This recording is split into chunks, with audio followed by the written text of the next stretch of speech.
வணக்கம். என்னுடைய பெயர் ஜிபிஎஸ் கார்த்திக். தென்னிந்திய ஒருங்கிணைந்த பத்திரிகையாளர்கள் சங்க தலைவராகவும் உதய எழுச்சி ரைசிங் பெல் இதழின் ஆசிரியராகவும் வெளியீட்டாளராகவும் இருந்து வருகிறேன். மக்கள் ஆணையம் இதழ் 10 ஆண்டு முடிந்து 11ஆம் ஆண்டில் அடியெடுத்து வைக்கும் இந்த தருணத்தில் எனது மனமார்ந்த நன்றியும் பாராட்டுதலையும் அதன் ஆசிரியர் என்.கே. முத்தையா அவர்களுக்கு தெரிவித்துக் கொள்கிறேன். மிஸ்டர் ஆணையர் சேனல் நேயர்களுக்கு இப்பொழுது பாராட்டுகளையும் வாழ்த்துக்களையும் தெரிவித்துக் கொள்கிறேன். இப்பொழுது மத்திய மாநில அரசுகள் சிறு பத்திரிகையாளர்களை குரல் வலையை நெருக்கும் விதமாக செயல்பட்டு கொண்டிருக்கிறது. இது வன்மையாக கண்டிக்கத்தக்கது. தமிழ்நாடு அரசு வழங்கும் செய்தியாளர் அட்டை அங்கீகார அட்டை 2020 ஆண்டுக்கான பல்வேறு நிபந்தனைகளை விதித்துள்ளது. செய்தித்துறை பத்திரிகையாளர் மகனாக இருக்கின்ற தமிழக முதல்வர் மு.க. ஸ்டாலின் அவர்கள் ஆட்சியில் செய்தித்துறை இன்று சிறு பத்திரிகையாளர்கள் குரல் வலையை நெருக்கும் விதமாக செயல்பட்டு கொண்டிருக்கிறது. செய்தித்துறையின் போக்கை உடனடியாக மாற்றிக்கொள்ள வேண்டும். இல்லை என்றால் பத்திரிகையாளர்களை ஒன்று திரட்டி மாபெரும் கண்டன ஆர்ப்பாட்டம் நடத்துவோம் என்பதை இந்த பேட்டியின் வாயிலாக தெரிவித்துக் கொள்கிறேன். முன்னணி நாளிதழ்கள், வார இதழ்கள், முன்னணி தொலைக்காட்சி ஊடகங்களுக்கு செய்தித்துறை முன்னுரிமை அளித்து வருகிறது. சிறு குறு நடுத்தர பத்திரிகையாளர்களுக்கு அரசு விளம்பரம் கொடுப்பதில்லை. எந்த ஒரு சலுகையும் சிறு பத்திரிகையாளருக்கு வழங்கப்படுவதில்லை. இது வன்மையாக கண்டிக்கத்தக்கது. குறிப்பாக தமிழக செய்தித்துறை பெரிய நிறுவனங்களுக்கு, முன்னணி நாளிதழ்களுக்கு அரசு விளம்பரங்கள் தாராளமாக வாரி வழங்கப்படுகிறது.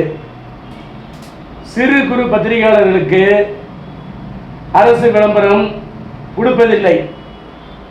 எந்த ஒரு அரசாங்க சலுகையும் சிறு பத்திரிகையாளருக்கு முழுமையாக சென்றடைவதில்லை.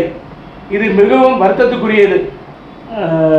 செய்தியாளர் அட்டை 2020 ஆண்டு செய்தியாளர் அட்டை அங்கீகார அட்டை சிறு பத்திரிகையாளர்களை நசுக்கும் விதமாக பல்வேறு நிபந்தனைகளை விதித்துள்ளது தமிழ்நாடு அரசு.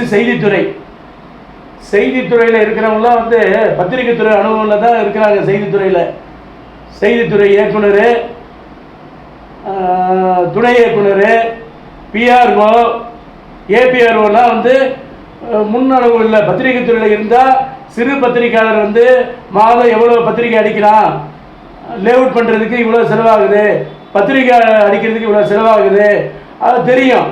அதான் இப்போ பிஆர்ஓ, இந்த ஏபிஆர்ஓ டைரக்டர்லாம் பத்திரிகை துறை அனுபவமே இல்லாத ஆளுங்கட்சி எது வருதோ அது எதோ அமைச்சரையோ யாரையோ பிடிச்சி எப்படியோ ரூட் எடுத்து வந்துடுறாங்க. பிஆர்ஓ, இயக்குனர், ஏபிஆர்ஓ வந்துடுறாங்க. அதனால் சிறு பத்திரிகையாளர்கள் படும் துயரங்கள் சொல்லி மாறாது.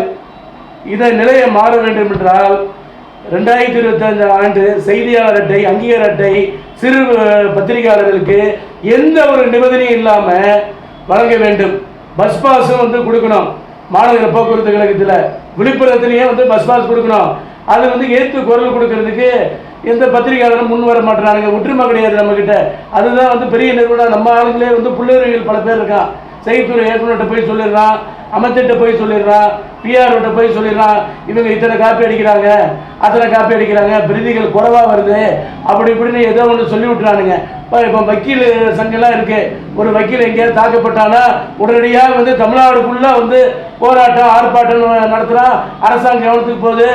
டிஜிபி போலீஸ் டிபி பயப்படுறான். உடனடியாக நடவடிக்கை எடுக்க சொல்லி அந்த மாவட்ட காவல்துறை எஸ்பிக்கு டிஜிபி சொல்கிறாரு. ஒரு பத்திரிகையாளர் இந்த மூலையில் பாதிப்பட நம்மளுக்குள்ள ஒற்றுமை இல்லாதனால தான் இந்த அரசியல்வாதினாலையும் காவல்துறை அதிகாரினாலும் பத்திரிகையாளர் பாதிப்படைகிறார்கள். இது வன்மையாக கண்டிக்கத்தக்கது. பத்திரிகையாளர் நலவாரியம் அமைச்சாங்க. அது எடப்பாடி பிரிவிலே கோரிக்கை வச்சு எடப்பாடி பிரிவில் செயல்படுத்தி கொண்டு வந்துட்டாங்க. இவர் நலவாரியம் அமைச்சாங்க. நலவாரியத்தில் தலைவர் போடாமல் இருக்காங்க. ஒரு பிரயோஜனமும் கிடையாது பத்திரிகை நலவாரியத்தில். இது ரொம்ப வருத்தமளிக்கும் விஷயமா இருக்கு. பத்திரிகை நல வாரியத்தில் எவனாவது ஒரு மூத்த பத்திரிகையாளர் நேர்மையாக இருக்கிறவன், போய் பேசாதவன், பிராடத்தனம் பண்ணாதவன் ஒரு பத்திரிகை நல வாரியத்தை தலைவரை போட்டால் சிறு பத்திரிகையோட குறையும் வந்து அவனுக்கு தெரியும், அவன்கிட்ட எடுத்து போய் சொல்லலாம். அது நலவாரியத்தை அமைச்சு நலவாரியத்தை வந்து தலைவர் போடாமே இருக்கிறாங்க. அது என்ன மர்மமோ தெரியல. அது செய்தித்துறை இயக்குனருக்கே வந்து வெளிச்சம். அது மாதிரி வந்து இங்கே சென்னை பெசன்ட் நகரில் வந்து ஒரு 25 ஆண்டுகளுக்கு முன்னாடி இந்திய பத்திரிகையாளர் பதிவு அலுவலகம் இருந்தது.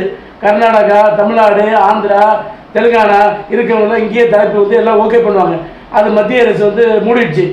இப்போ எல்லாமே டெல்லியில் தான் அப்படின்னு போய் சொல்கிறானுங்க. அங்கேனா இப்போ பத்திரிக்கை புது தலைப்பை வாங்குறதுக்கு ஏகப்பட்ட வந்து விதிமுறை வச்சுருக்கான் மத்திய அரசு. மத்திய தகவல் உரிமைத்துறை அமைச்சாங்க, ஏகப்பட்ட விதிமுறை. தமிழ்நாட்டில் தான் வந்து அறிவு சார்ந்தவங்க அதிகம், எழுத்து புரட்சி அதிகம், கருத்து சுதந்திரம் எல்லாம் அதிகம் எழுதுனானுங்கன்ட்டு இது வந்து தமிழ்நாட்டிலேருந்து வந்தால் எல்லாம் ரிஜெக்ட் பண்ணிடுறானுங்க மத்திய ஆர்என்ஐ பதிவாளர் அலுவலகத்தில். இதையும் வந்து உண்மையாக கண்டிக்கிறேன். தென்னிந்திய அலுவலகம் வந்து மீண்டும் வந்து சென்னையில் வந்து தொடங்க பண்ணும் இந்திய பத்திரிகையாளர் பதிவாளர் அலுவலகம். இது வந்து கர்நாடகா, கேரளா, ஆந்திரா தனித்தனி எல்லா இதுக்கும் பரவலாக்கப்பட்டு ஒரு ஆஃபீஸ் இருக்கணும். இப்போ இதில் போலீஸ் அகாடமி இருக்குல்ல, அது மாதிரி ப்ரெஸ் அகாடமியை வந்து கொண்டு வரணும் தமிழ்நாடு முதல்வர் அவர்கள். அப்புறம் வந்து பத்திரிகையாளர் பாதுகாப்பு சட்டத்தை உடனே வந்து நிறைவேற்றணும் முதலமைச்சர். உடனே வந்து நிறைவேற்றுவாருன்னு வந்து நாங்கள் நம்புகிறோம், அவர் செய்வார்னு நம்புகிறோம். இப்போ சட்டமன்ற தேர்தல் 2026 வரப்போகுது. பத்திரிகையாளர் நலன் காக்கும் அரசு சொல்லி ஒரு பிரயோஜனம் இல்லை. சிறு பத்திரிகையாளர் அரசு விளம்பரமும் கிடையாது, இந்த செய்தியாளர் அட்டை வந்து எதுவும் கிடையாது. அது மாதிரி பென்ஷன் கமிட்டியில் வந்து இந்திய பிரஸ் கவுன்சில் சொல்லியிருக்கு, தொழிற்சங்க சட்டப்படி வந்து பத்திரிகையாளர் சங்கம் நடத்துவது தான் இதில் அங்கீகார அட்டைக்குழுவிலையும் செய்தியாளர் அட்டைக்குழுவிலையும் போடணும் இந்திய பிரஸ் கவுன்சிலையும் சொல்லியிருக்கு. இதெல்லாம் செய்தித்துறை அதிகாரி காது உளுமா உலாதான் தெரியலையா அவங்களுக்கு? என்ன ஒரு சிறு பத்திரிகையாளர் வந்து பத்திரிகை நடத்துறதுக்கு எவ்வளோ கஷ்டப்படுறான். அப்புறம் இது செய்தித்துறை அமைச்சர் சாமிநாதன் நல்லவர் தான், ஒரு படித்த இளைஞர்.